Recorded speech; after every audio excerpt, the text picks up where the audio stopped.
Hello friends, आज हम करेंगे क्लास 8 एनसीईआरटी का चैप्टर नंबर 7 जिसका नाम है weavers, irons, metals and factory owners. तो आज हम उसके कुछ इंपॉर्टेंट नाम से यूज़ करेंगे जो कि हमें एग्जाम्स में देखने को मिलेंगे, जैसे कि from where did the English word chintz derive from. जो इंग्लिश वर्ड छिंस है वो किस वर्ड से डिराइव किया गया है। पहला ऑप्शन है कंसिस्टेंसी, बी ऑप्शन है टेक्सचर, सी ऑप्शन है चाइना, डी ऑप्शन है शीट। तो इसका करेक्ट ऑप्शन है शीट।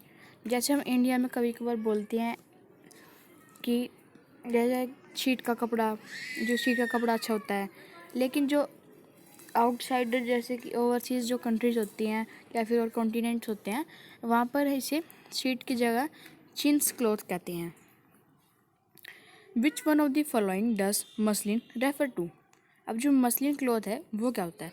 जो मसलिन क्लॉथ होता है दोस्तों, वो जो है वर्ड इराक की सिटी है मोसूल, उस वर्ड से डिराइव किया गया है मसलिन वर्ड, और ये रेफ़र करता है a fine quality cotton fabric को। अगला क्वेश्चन है why was the Indian textile popular. जो इंडियन टेक्सटाइल था वो कॉटन टेक्सटाइल जो था इंडिया का वो पॉपुलर किस चीज़ के लिए था।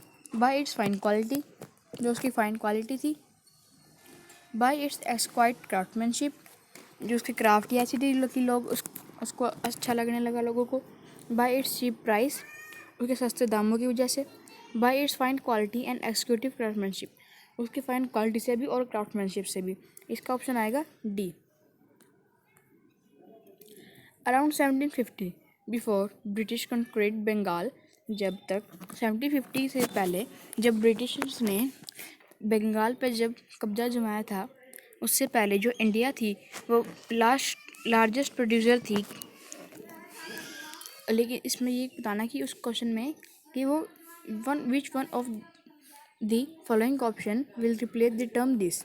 अब जो दिस वर्ड है इस क्वेश्चन में कि इसने बोला ना लार्जेस्ट प्रोड्यूसर ऑफ दिस मतलब किसकी प्रोड्यूसर थी वो। Cement, B coffee, C paper, D cotton textile. अब सीमेंट को देखो, अब सीमेंट उस ज़माने में मेरे ख्याल से शायद से ही सीमेंट होती होगी। कॉफ़ी की तो थी नहीं, क्योंकि लिप्टन टीज जो थी वो ब्रिटिशर्स के वहाँ से ब्रिटिशर्स इंपोर्ट करते थे, और पेपर तो बिल्कुल नहीं था। तो इसका आखिरी ऑप्शन ही बचा कॉटन टेक्सटाइल। तो correct option is D. Complete the following. When its dash industry started growing from the 1750s, Britain came to be known as the workshop of world. जब फर्स्ट वर्ल्ड वॉर के time जब 1850 में जो टाटा जो TISCO company है वो establish हुई थी, और उसने फर्स्ट वर्ल्ड वॉर का फ़ायदा उठाते हुए उसको एक अपॉर्चुनिटी मिली कि वो अपना जो है इंडस्ट्री इस्टेब्लिश कर सकें। तो जब ब्रिटिशर्स को पता लगा तो उन्होंने उसे वर्कशॉप ऑफ द वर्ल्ड नाम दिया।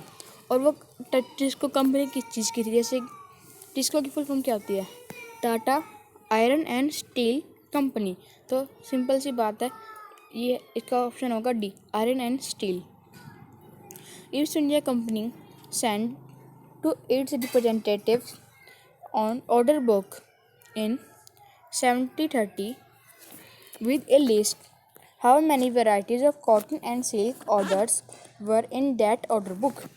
अब जो ईस्ट इंडिया कंपनी है उसने अपने जो हिस्सेदार जो है कंपनी के उनको भेजा और कहा, उनको लिस्ट दे दी कॉटन और सिल्क के ऑर्डर, टेक्सटाइल के ऑर्डर्स की।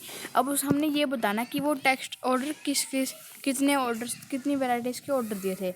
अब पहले हमारे पास 98 वैराइटीज़ थी तो उसके ऑर्डर आए थे वो।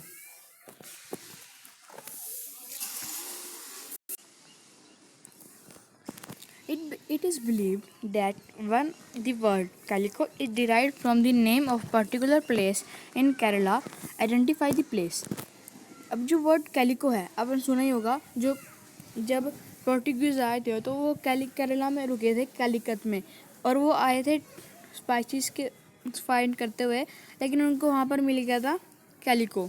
तो कैलिको का वर्ड कैलिको कहाँ से डिराइव किया गया है, A Cochin, B Chittoor, C Cannanore, D Calicut. तो इसका करेक्ट ऑप्शन है डी कैलिकत, एक गलती से मार्क लग गया था, D कैलिकत।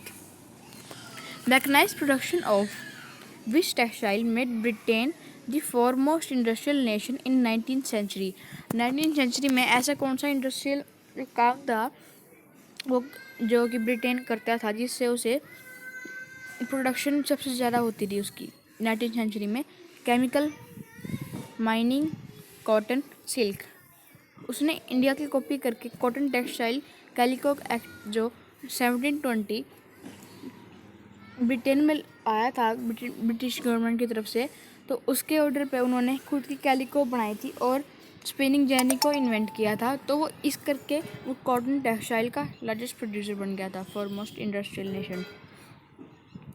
In which place in present day Iraq did the European traders first encountered fine cotton from India carried by Arab merchants.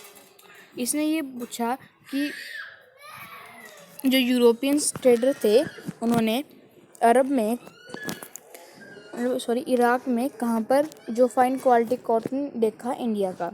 उसका आंसर आएगा ए, मौसूल में देखा था, इसलिए उस क्लॉथ को हम यूरोप में मसलिन कहते हैं। When was spinning jenny invented? Spinning jenny है वो इन्वेंट क्या हुई थी? जो स्पिनिंग जेनी होती है वो होती है जैसे हम इंडिया में चरखा चलाते हैं, जो स्पिनिंग जेनी मशीन होती है वो एक बार में 100 चरखों का काम करती है। और वो बनाई गई थी, जॉन केरी ने बनाई थी वो 1764 में। What does the word bandana refers to? जो वर्ड बंदाना है वो किस चीज़ को रेफर करता है? जो बंदाना वर्ड आपने सुने होगा, कोजीज, चेट, और जो बंदाना जो है कपड़े होते थे, कपड़े के टाइप थे। और जो बंदाना वर्ड है वो डिराइव हुआ था हिंदी वर्ड बांधना से। और ये जो इसका जो प्रिंट है वो गुजरात एंड राजस्थान में लोकली पाया जाता है। और ये रेफर करता है ब्राइट कलर्ड प्रिंटेड स्कार्फ को। ये हेड और नेक के प्रिंटेड स्कार्फ के लिए यूज़ किए जाते थे। The word muslin is derived from which language? जो वर्ड मसलिन था वो किस लैंग्वेज से डिराइव किया गया है? जब इंग्लिश वहाँ पर गए थे, इंग्लिश यूरोपियन ट्रेडर्स, तो उन्होंने वहाँ पर मौसूल में मसलिन वर्ड को डिराइव किया था। तो इसका करेक्ट ऑप्शन आएगा ए, English. Which textile was foremost widely produced in and exported from India? जो सबसे ज़्यादा जो प्रोड्यूस की जाती थी और एक्सपोर्ट की जाती थी, बेची जाती थी ऑल ओवर द वर्ल्ड में, वो इंडिया की सबसे फाइनेस्ट क्वालिटी कॉटन थी। Dash and dash were British focusing industries by British rule. जो ब्रिटिश रूल थे वहाँ पर फोकसिंग इंडस्ट्रीज कौन सी थी, मतलब कि वो इस चीज़ पे फोकस करते थे। तो उसका करेक्ट ऑप्शन है cotton and steel, textile and iron and steel, steel and copper, textile and spices. इसका ऑप्शन आएगा A, cotton and steel. Dash was one of the most important ports of Indian Ocean trade. जब Indian Ocean में trade किया जाता था तो वहाँ पर कौन सा जो सी रूट था वो फेमस था। अब बिहार में तो सी रूट है ही नहीं कोई भी, पटना में भी नहीं है, सूरत में है और लखनऊ में भी नहीं है। सो सूरत जो था, जैसे ब्रिटिश जो थे वो सूरत में सूरत नहीं, वो बंगाल में सूरत में ही आए थे, मैंने गलत बोल दिया था, तो सूरत ही था। Calico word was derived from. जब कैलिको वर्ड जो था वो डिराइव कहाँ से हुआ था? कैलिकट से हुआ था, चेन्नई से हुआ था, कलकत्ता से हुआ था या कनाडा से हुआ था? कैलिको जो है वो दोस्तों एक ब्रिटिश में कैलिको एक्ट आया था 1720, जो मैंने आपको पहले बताया था।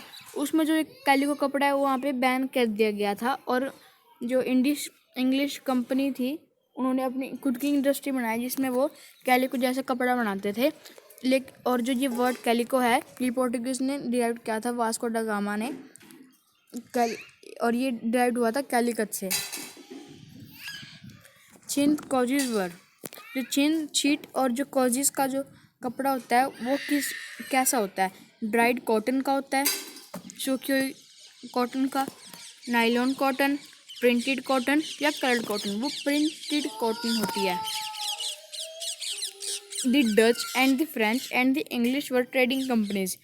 अब जो जो डच आए थे पहले, जब इंग्लिश कंपनी आई थी ईस्ट इंडिया कंपनी, उससे पहले जो डच और जो फ्रेंच और जो पोर्टुगीज़ थे उन्होंने पहले से ही अपना ट्रेडिंग सेंटर वहाँ पे रख रखा था। उनके पास बहुत सारे वेयर हाउस थे और अपने अपने जैसे कि कह सकते हैं एक टाइप से अड्डा था खुद का, जहाँ पे वो रहते थे, हम इसको ये भी कह सकते हैं।